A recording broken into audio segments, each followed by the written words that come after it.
নমস্কার দর্শকরা, শ্রী চৈতন্য মেলা জন্মোৎসব মেলা শুরু হয়েছে 11 বছরে পা দিল। আমরা যেখানে বসে আছি আমরা দেখতে পাচ্ছি পিছনে বৈভবী সম্পত্তি ফাউন্ডেশনের একটি কাউন্টার করা হয়েছে এবং বিভিন্ন রাষ্ট্রবাদী বই এখানে পাওয়া যাচ্ছে।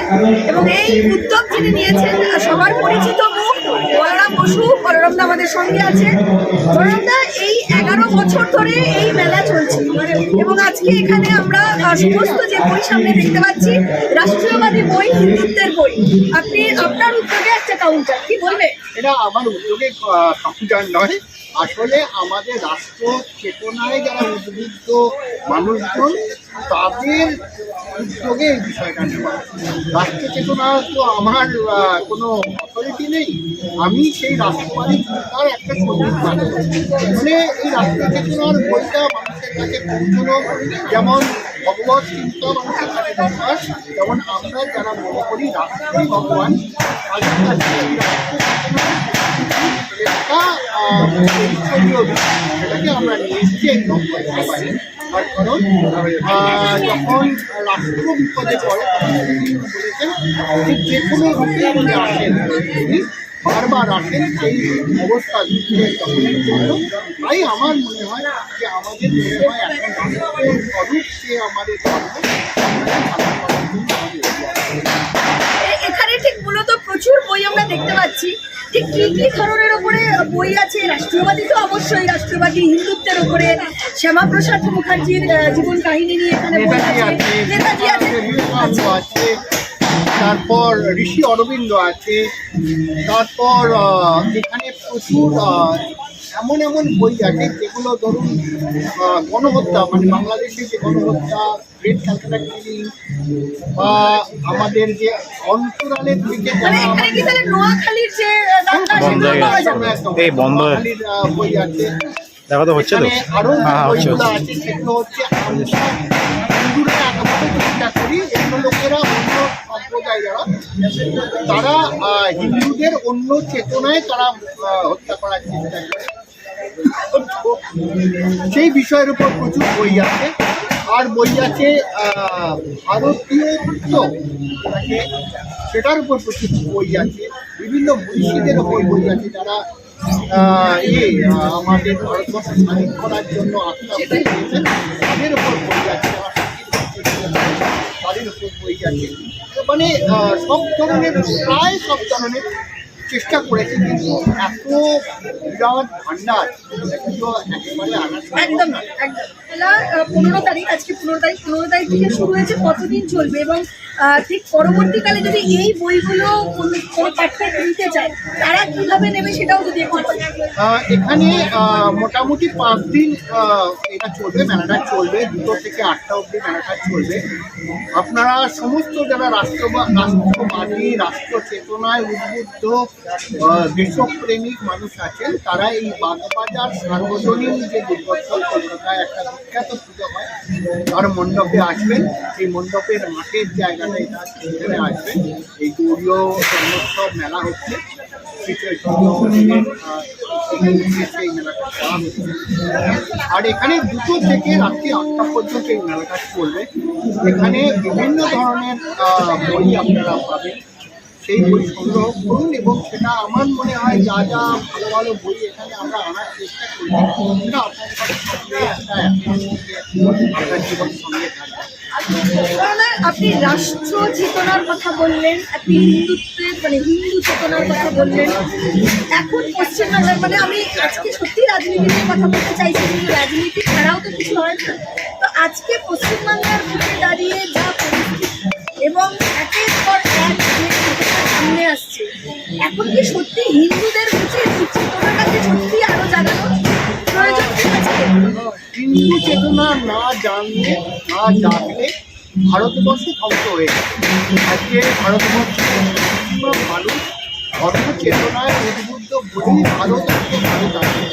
তাহলে ভারত ইরান হয়ে যায়নি, আফগানিস্তান হয়ে যায়নি, বা ভারত দেশগুলো হয়ে যায়নি।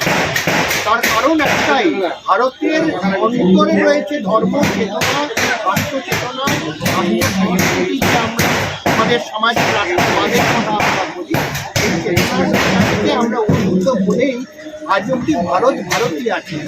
সারা পৃথিবীকে তার শিক্ষা দিচ্ছে, বিভিন্ন সারা পৃথিবীকে তার দর্শন আমরা শেখাচ্ছে। এটাও দেখলাম যে আমেরিকায় গিয়ে প্রধানমন্ত্রীর ওখানে যে বাসভবনে তিনি ছিলেন সেটা পুরো ভারতীয় পতাকা দিয়ে মুড়ে ফেলা হলো, মানে এটাও একটা দৃষ্টান্ত। হ্যাঁ, ভারত যে তখন সময় শ্রেষ্ঠ ছিল এবং মানে সেটা বারংবার প্রমাণ হচ্ছে। হ্যাঁ, এবং অদূর ভবিষ্যতে আবার শ্রেষ্ঠত্বের দিকে যাচ্ছে। ভারত শ্রেষ্ঠত্ব তো গায়ের জোরে বেশি বলে বা অর্থ বলে নয়, আর এর মধ্যে ধর্ম চেতনায় তার সাংস্কৃতিক দিক থেকে ভারত সর্বশ্রেষ্ঠ। সেইটাই আমাদের কাজ, সেইটাই আমাদের পরিকল্পনা। ভারতবর্ষকে ছিল আমাদের যে হারিয়ে যাওয়া গৌরব, আমাদের যে হারিয়ে যাওয়া চেতনা, ইতিহাস, সেগুলোকে আবার করে জানো। কিন্তু ইতিহাস তো ভুলিয়ে দেওয়ার চেষ্টা করা হয়েছে বারংবার স্বাধীনতার পর থেকে। এই প্রচেষ্টা হয়েছে, আর এই প্রচেষ্টার বিরোধিতাও হয়েছে। প্রচুর মানুষের বলিদানের মাধ্যমে ইতিহাস কিন্তু মানুষ ভুলে যায়নি, তাই না?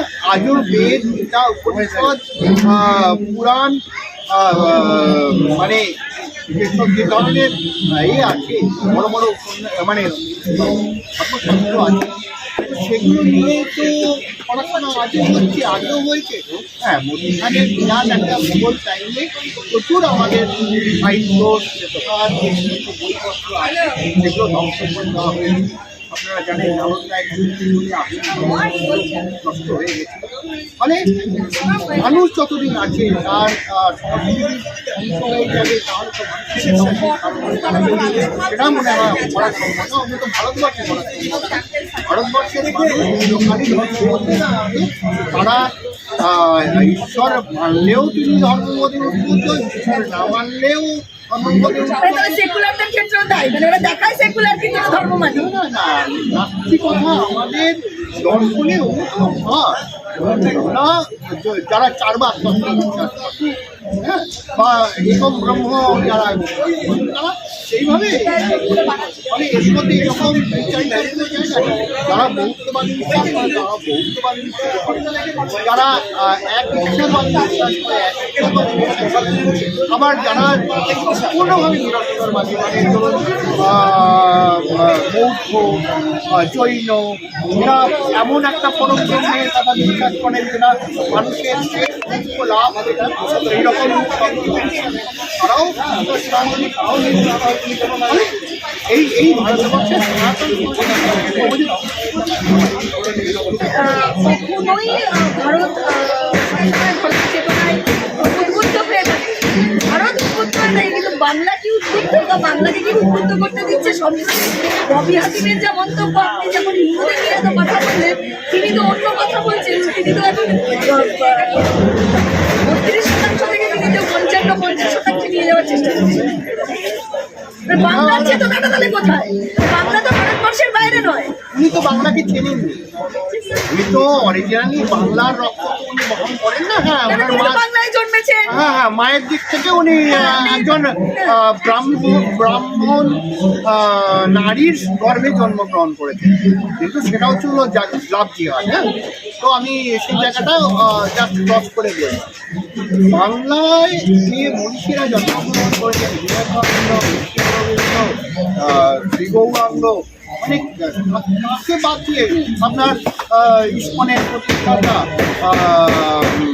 প্রভুপাদ, আপনার রামকৃষ্ণ মিশন, তারপর আপনার ভারত সেবাশ্রম সঙ্গের স্বামী প্রণবানন্দ, বাংলায় কে কোন মহাপুরুষ, কোন ধর্ম সংস্কারক জন্মায় নিয়েছে না কারণ এত বড় বড়, মানে রাম ঠাকুর আরম্ভ করে লোকনাথ বাবা থেকে আরম্ভ করে, কে মানে হয়তো নাম আমার শেষ হয়ে যাবে, মানে তবু বলা শেষ হবে না। এই দেশে উনি ভাবছেন যে ইসলামিক জিহাদের রাষ্ট্র তৈরি করবে, মানে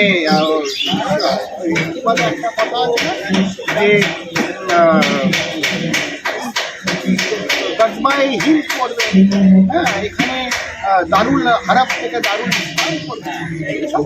কিন্তু শুধু তো ববি হাকিম নয়, আমাদের মুখ্যমন্ত্রী যিনি ব্রাহ্মণ কন্যা, তিনি মাদ্রাসার জন্য যে টাকা এবারে বাজেটে অ্যালটমেন্ট করলেন, এবং প্রায় 400-450 উপরে মাদ্রাসাকে অনুমোদন করছেন সরকারে। মানে এটাও তো একটা কি বার্তা যাচ্ছে? তিনি তো হিন্দু, কিন্তু হিন্দুদের জন্য কি রেখেছে? আমাদের যে সরকারি স্কুলগুলো সেখানে টিচার নেই, ভেঙে পড়ছে, ছাদ ভেঙে পড়ছে, মিড ডে মিলের খাবারের যা নমুনা সেখানে কোনো অ্যালটমেন্ট নেই, সেখানে মাদ্রাসায় অ্যালটমেন্ট। আপনি বুঝতেই পারেননি উনি কি করছেন, আপনি কি সত্যি বুঝেছেন উনি কি করছেন? উনি কি করেছেন? আর 5,000 5,500 কোটি টাকা মাদ্রাসায় খরচা করছেন। তার মানে মাদ্রাসায় উনি কিন্তু শিক্ষিত মানুষ তৈরি করছেন, কিন্তু জানোয়ার মূলবাদী তৈরি করছেন। এটা কি মুসলমান সমাজের পক্ষে ক্ষতিকারক? এরা কিন্তু উনি জানেন, এবং সেই কারণেই তাদের মানুষ না তৈরি করে একটা জঙ্গি বলে, হ্যাঁ, ওই সিনেমায় দেখবেন কিছু জঙ্গি টাইপের মানুষ, মৌলবাদী, উগ্রপন্থী, এরকম মানুষ তৈরি করছে। হ্যাঁ, তো এই ধরনের মানুষকে দিয়ে আর যাই হোক কোনোদিন দেশ এবং রাষ্ট্রের উন্নতি করা সম্ভব নয়। এবং অত্যন্ত পরিকল্পিতভাবে এগুলো মুসলিম সমাজের ধ্বংসের পথে উনি বয়ে নিয়ে চলেছে। ওই যে ভগীরথ গঙ্গাকে বয়ে এনেছিল না, ফলে উনি বাঁশি বাজাতে বাজাতে এই 5,000 5,500 গল্প করতে করতে মানে এখানকার যে মুসলিম সমাজ তাকে ধ্বংসের নরকের পথে নিয়ে যাচ্ছে। তাই আপনারা বুঝতে পারছেন, যেদিন আপনারা বুঝতে পারবেন বা মুসলিম সম্প্রদায়কে বুঝতে হবে, মুসলিম সম্প্রদায় যেদিন বুঝতে পারবেন ওরা এই সব সিস্টেম ছেড়ে দিয়ে ওরা কিন্তু মুসলিম শিক্ষা ব্যবস্থায় ফিরে আসবে। ওদের ইচ্ছাকৃতভাবে এই স্কিমে নিয়ে যাওয়া হচ্ছে, তার কারণ এনারা ধ্বংস চান, এনারা প্ল্যান মাফিক ধ্বংস চান। এই মাদ্রাসা সিস্টেম, মানে জামাত সিস্টেম, অমুক সিস্টেম, ওই যে খারিজি মাদ্রাসা, হ্যাঁ, আলেম অমুক তমুক, এই সিস্টেমটাই যার কারণে অসংখ্য ধন্যবাদ বলরাম দা, অসংখ্য ধন্যবাদ দর্শক বন্ধুদের যারা শুনছিলেন।